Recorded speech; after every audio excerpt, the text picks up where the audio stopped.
नमस्ते सभी divine souls को मेरा नमस्कार, हार्दिक प्रणाम। सभी लोग कैसे हैं? तो आज मैं लाइव आई हूँ एक टॉपिक को लेकर। मैं वापस अपने आश्रम आ चुकी हूँ कालन में, और आज का टॉपिक है कि वैदिक यज्ञ विधि से हम बच्चों का जन्मदिवस कैसे मनाएं। तो बड़ा ही प्रश्न जो है ये सब लोग को परेशान करता है कि जो लोग बड़े लोग हैं वो चाहते हैं कि बच्चे वैदिक यज्ञ विधि से जो है मंत्रों के द्वारा, पूजा पाठ के द्वारा जो है अपने जन्म दिवस को मनाएं। लेकिन बच्चों के मन में जो एक उत्साह, एक उमंग और एक जो एक क्यूरियोसिटी होती है वो होती है कि हम केक काटें, है ना, और केक काट करके हम अपने दोस्तों को बुलाएं और वहाँ पे फिर हैप्पी बर्थडे टू यू बोला जाए। ठीक है, तो ये भी अच्छी चीज़ है, ऐसी बुरी चीज़ कुछ नहीं है, क्योंकि आज की मॉडर्न लाइफ में ग्लोबल एकीकरण हो गया है, ग्लोबलाइजेशन हो गया है। तो हम दूसरों की चीज़ों को देखते हैं तो हमें वो आकर्षित करती हैं, कोई हमारी चीज़ को देखता है तो उनको हमारी चीज़ आकर्षित करती हैं। जैसे हम लोग सोचते हैं कि वो हैप्पी बर्थडे और केक काटना बहुत अच्छी बात है, लेकिन उधर के लोग सोचते हैं, वेस्टर्न कंट्रीज़ के लोग सोचते हैं कि यज्ञ करना, अग्निहोत्र यज्ञ करना, और इसको वो लोग फायर सेरेमनी कहते हैं, तो फायर सेरेमनी करना बहुत अच्छी बात है, और मंत्रोच्चारण करना वो लोग यहाँ पर उसको सीख कर जाते हैं, वो लोग सीख रहे हैं इधर जा करके ना। तो जन्म दिवस को अगर वैदिक यज्ञ पद्धति से बनाया जाए, अग्निहोत्र करके, और उसमें कुछ वैदिक मंत्र हैं जिनका उच्चारण करके आहुतियाँ अग्नि के में दी जाएं, जो अग्नि हमारी प्रज्वलित होती है, तो बहुत अच्छा होता है बच्चों के लिए, इस बच्चों के स्वास्थ्य के लिए, मतलब आपके शारीरिक स्वास्थ्य और मानसिक स्वास्थ्य के लिए। जैसे जब भी आप कोई मंत्र उच्चारण करते हैं, उसका उच्चारण अगर सही से किया जाए तो जो मंत्र है वो बहुत सारी चीज़ें आपके शारीरिक रूप से, मानसिक रूप से, आपके हार्मोनल रूप से अच्छा करता है। तो अब जैसे शारीरिक रूप से मंत्र कैसे अच्छा करता है, अब आप इसको ऐसे समझ लीजिए, आप योग किसे कहते हैं?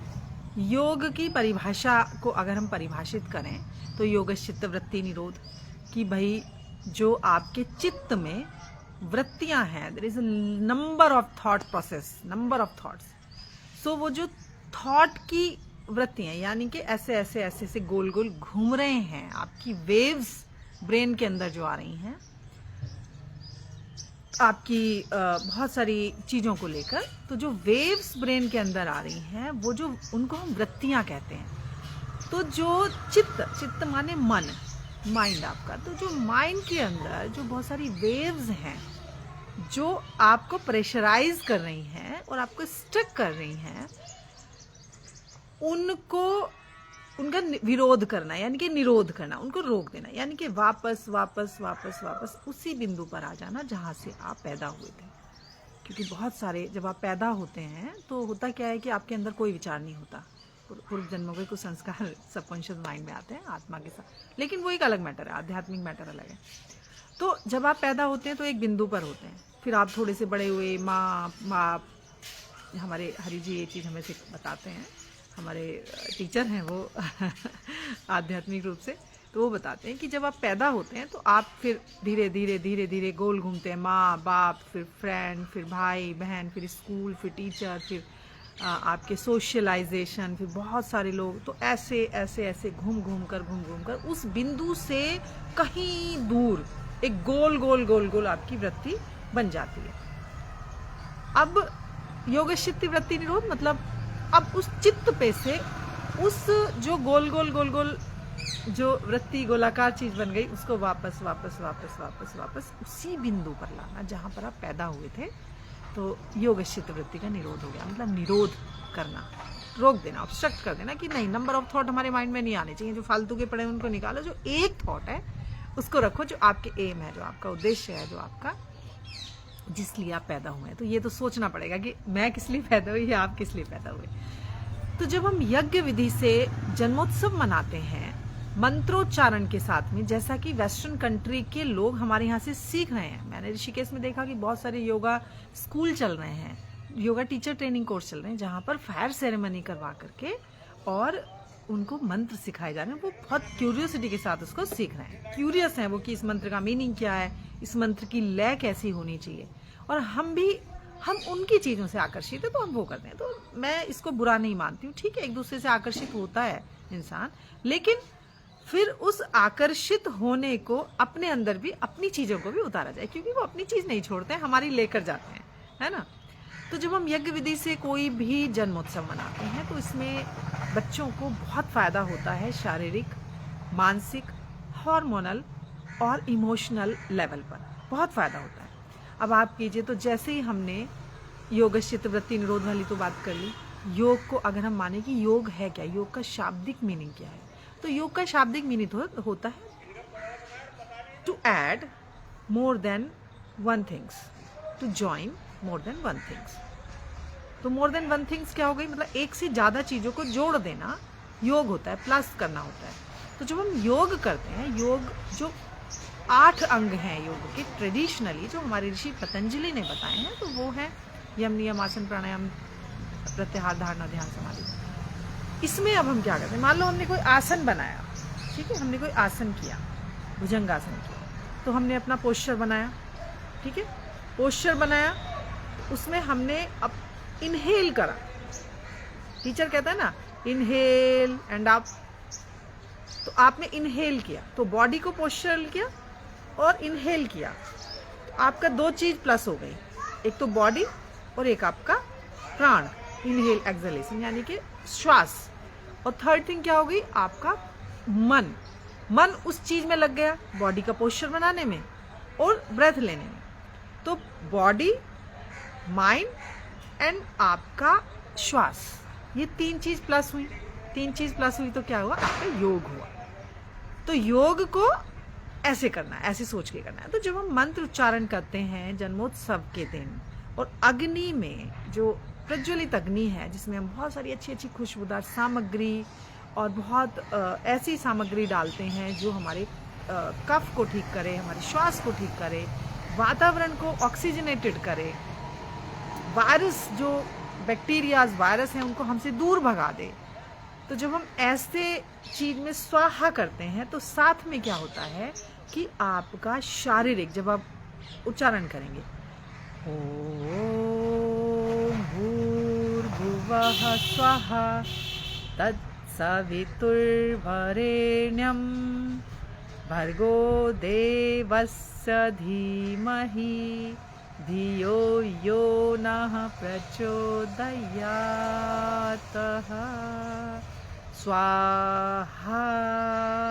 तो क्या हुआ, योग हुआ। एक तो आपने मंत्रोच्चारण किया, आपका थायराइड ग्लैंड ठीक हुआ, बच्चों का प्राण लगा, उसमें श्वास लगा, क्योंकि उसको मंत्र को खींचा जा रहा है, लय बनाई जा रही है। फिर क्या लगा, आपका मन भी उसमें लगा कि उच्चारण सही हो। तो तीनों का योग हुआ, ठीक है। और जो उस मंत्र का शाब्दिक अर्थ है, जो उस मंत्र का अर्थ है, वो अर्थ आपके माइंड में गया। तो जो वेव्स हैं ब्रेन की, जो वृत्तियां हैं ब्रेन की, वो निरोध होकर मंत्र का सही अर्थ आपके ब्रेन में बैठा। यानी कि हे परमात्मा, हमें अपने जैसा बनाओ, हे परमात्मा हमारी ये हमें बुद्धि दो, हमें बल दो, हमें ज्ञान दो। जो हम प्रार्थना करते हैं तो वो ही चीज़ें आपके अंदर आनी शुरू हो जाती हैं। तो ये क्या हुआ, ये हो गया लॉ ऑफ अट्रैक्शन, कि आपने भगवान से बुद्धि मांगी, बल मांगा, धन मांगा, प्रॉस्पेरिटी मांगी, वेल्थ, हेल्थ, सब कुछ मांगा, तो भगवान उसको दे रहे हैं आपको। और अग्नि क्या करती है, अग्नि में जब हम घृत की आहुति देते हैं या बहुत सारे सामग्री, इतनी अच्छी अच्छी औषधीय सामग्री डालते हैं, तो वो क्या करती है, वो आपके आसपास के वातावरण को ठीक करती है, ठीक है। तो ये मैं आपसे कहना चाहती हूँ कि बच्चों को कभी भी आप ऐसे डरा धमका कर या उस चीज को मॉडर्नाइज वे में ना बताकर आप वैसे बताएंगे तो बच्चे कभी नहीं मानेंगे, ठीक है ना। तो बच्चे कैसे मानेंगे, बच्चे मानेंगे कि आप भी सुंदर से बनकर जाओ, आप भी अच्छे से कपड़े पहनो, सुंदर अपने आप को बनाओ, चेहरे पर ग्लो होना चाहिए। बच्चे कहेंगे अरे यार ये मम्मी हमारी आज अच्छी लग रही है, पापा हमारे बड़े अच्छे लग रहे हैं। तो मम्मी पापा के अच्छे लगने से क्या होगा कि बच्चे भी वैसा ही कोशिश करेंगे। आप उनको डरा धमका कर प्रेशराइज करके कभी कुछ नहीं करा सकते। आज की पीढ़ी को याद रखना, आज की पीढ़ी कैसे मानेगी, या तो आप खुद करने लग जाओ उस चीज को। अब आप तो कुछ कर नहीं रहे हो, बच्चों को कहोगे नहीं तुम्हें ये करना है, तुम्हें केक नहीं काटना है, केक नहीं काटना है। केक भी कोई ऐसी बुरी चीज नहीं है, केक अच्छी चीज है, मिठाई है।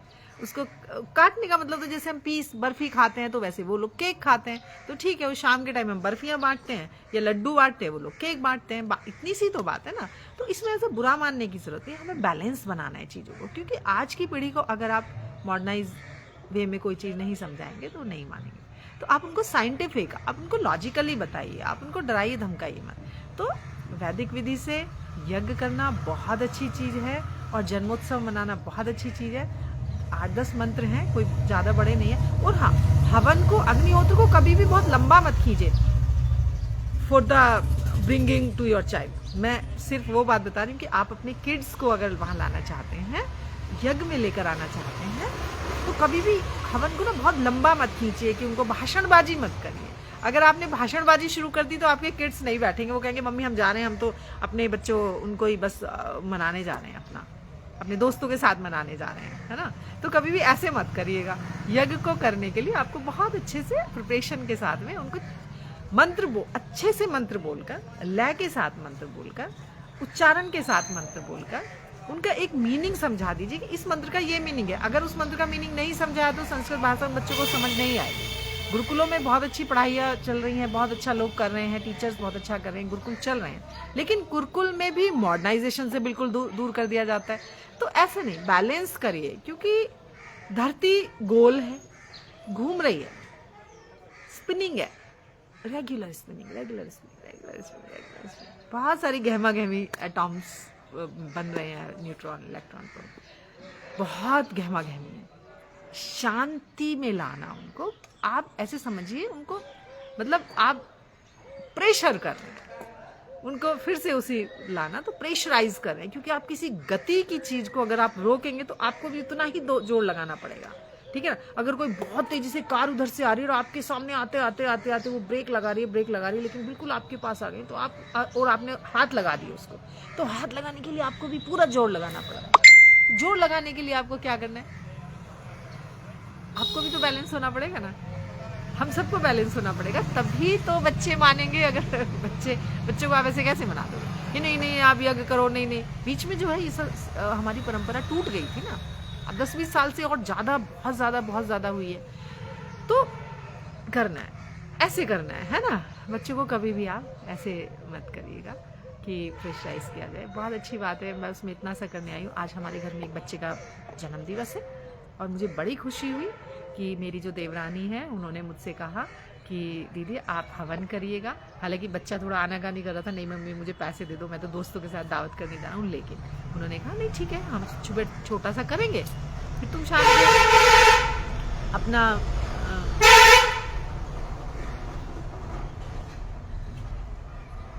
तो हमने कहा कि ठीक है, तुम अभी थोड़ा सा हवन कर लो, शाम को अपना जो भी करना है तुम्हें। तो उस हवन का, उस अग्निहोत्र का या उस मंत्रोच्चारण का जो योग आपके बच्चे के शरीर, मन, बॉडी, हार्मोनल और उसके मानसिक थॉट प्रोसेस पर होगा, आप उसकी सारी ग्लैंड्स, सात जो चक्र हैं, 7 जो मेन ग्लैंड्स हैं, वो परफेक्टली वर्क करेंगी, उनका नर्वस सिस्टम ठीक होगा।